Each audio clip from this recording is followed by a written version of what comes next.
15. Yesus di hadapan Pilatus. Pagi-pagi benar, imam-imam kepala bersama tua-tua dan ahli-ahli Taurat dan seluruh mahkamah agama sudah bulat mupakatnya. Mereka membelenggu Yesus, lalu membawanya dan menyerahkannya kepada Pilatus. Pilatus bertanya kepadanya, "Engkaukah raja orang Yahudi?"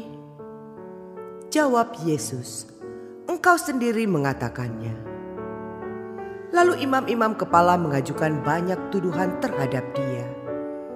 Pilatus bertanya pula kepadanya, katanya, "Tidakkah engkau memberi jawab? Lihatlah betapa banyaknya tuduhan mereka terhadap engkau." Tetapi Yesus sama sekali tidak menjawab lagi. Sehingga Pilatus merasa heran. Telah menjadi kebiasaan untuk membebaskan satu orang hukuman pada tiap-tiap hari raya itu menurut permintaan orang banyak. Dan pada waktu itu adalah seorang yang bernama Barabas sedang dipenjarakan bersama beberapa orang pemberontak lainnya. Mereka telah melakukan pembunuhan dalam pemberontakan.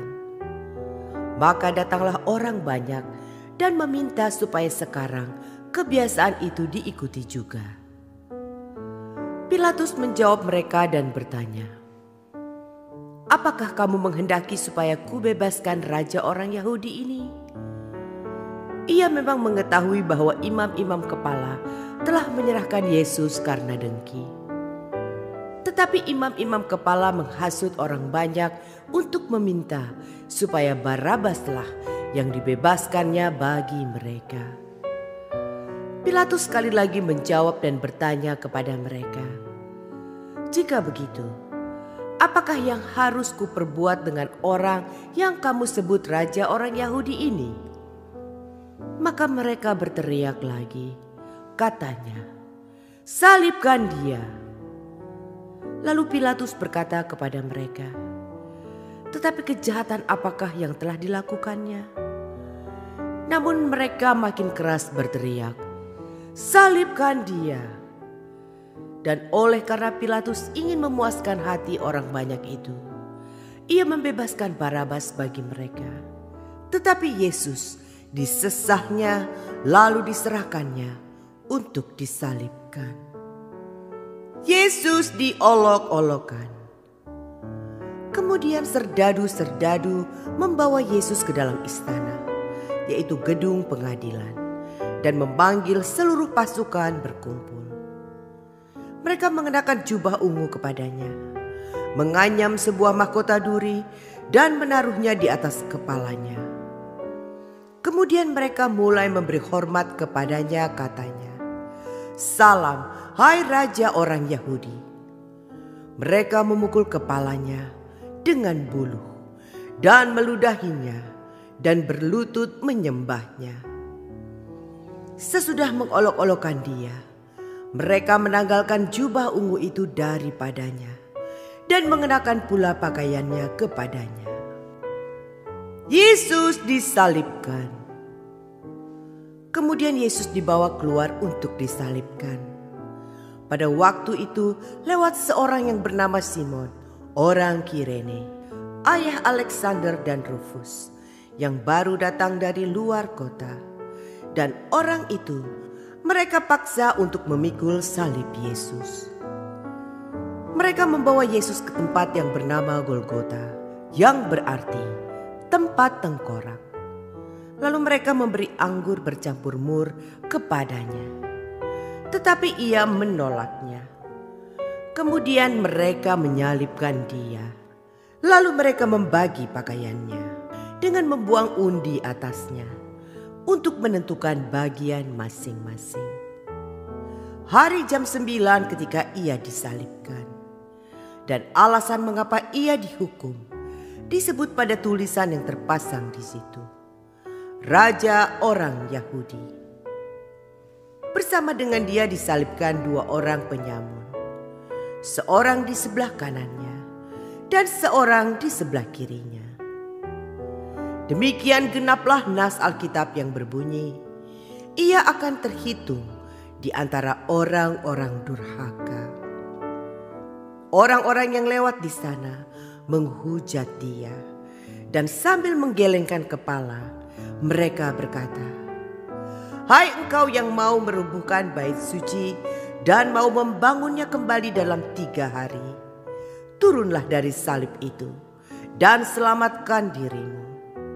Demikian juga imam-imam kepala bersama-sama ahli Taurat mengolok-olokkan dia di antara mereka sendiri, dan mereka berkata, "Orang lain ia selamatkan, tetapi dirinya sendiri tidak dapat ia selamatkan. Baiklah Mesias Raja Israel itu turun dari salib itu, supaya kita lihat dan percaya." Bahkan kedua orang yang disalibkan bersama-sama dengan dia mencela dia juga. Yesus mati. Pada jam 12, kegelapan meliputi seluruh daerah itu dan berlangsung sampai jam 3. Dan pada jam 3, berserulah Yesus dengan suara nyaring, "Eloi, Eloi, lama sabachthani," yang berarti, "Allahku, Allahku, mengapa engkau meninggalkan aku?" Mendengar itu beberapa orang yang berdiri di situ berkata, "Lihat, ia memanggil Elia." Maka datanglah seorang dengan bunga karang, mencelupkannya ke dalam anggur asam, lalu mencucukkannya pada sebatang buluh dan memberi Yesus minum, serta berkata, "Baiklah kita tunggu dan melihat apakah Elia datang untuk menurunkan dia." Lalu berserulah Yesus dengan suara nyaring dan menyerahkan nyawanya. Ketika itu tabir bait suci terbelah 2 dari atas sampai ke bawah. Waktu kepala pasukan yang berdiri berhadapan dengan dia melihat matinya demikian, berkatalah ia, "Sungguh orang ini adalah anak Allah." Ada juga beberapa perempuan yang melihat dari jauh, di antaranya Maria Magdalena, Maria ibu Yakobus muda, dan Yoses, serta Salome. Mereka semuanya telah mengikuti Yesus dan melayaninya waktu ia di Galilea. Dan ada juga di situ banyak perempuan lain yang telah datang ke Yerusalem bersama-sama dengan Yesus. Yesus dikuburkan. Sementara itu hari mulai malam, dan hari itu adalah hari persiapan, yaitu hari menjelang Sabat. Karena itu Yusuf, orang Arimatea, seorang anggota majelis besar yang terkemuka, yang juga menanti-nantikan kerajaan Allah, memberanikan diri menghadap Pilatus dan meminta mayat Yesus. Pilatus heran waktu mendengar bahwa Yesus sudah mati. Maka ia memanggil kepala pasukan dan bertanya kepadanya, "Apakah Yesus sudah mati?" Sesudah didengarnya keterangan kepala pasukan, ia berkenan memberikan mayat itu kepada Yusuf. Yusuf pun membeli kain lenan. Kemudian ia menurunkan mayat Yesus dari salib dan mengapaninya dengan kain lenan itu.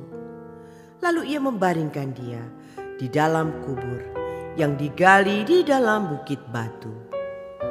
Kemudian digulingkannya sebuah batu ke pintu kubur itu. Maria Magdalena dan Maria ibu Yoses melihat di mana Yesus dibaringkan.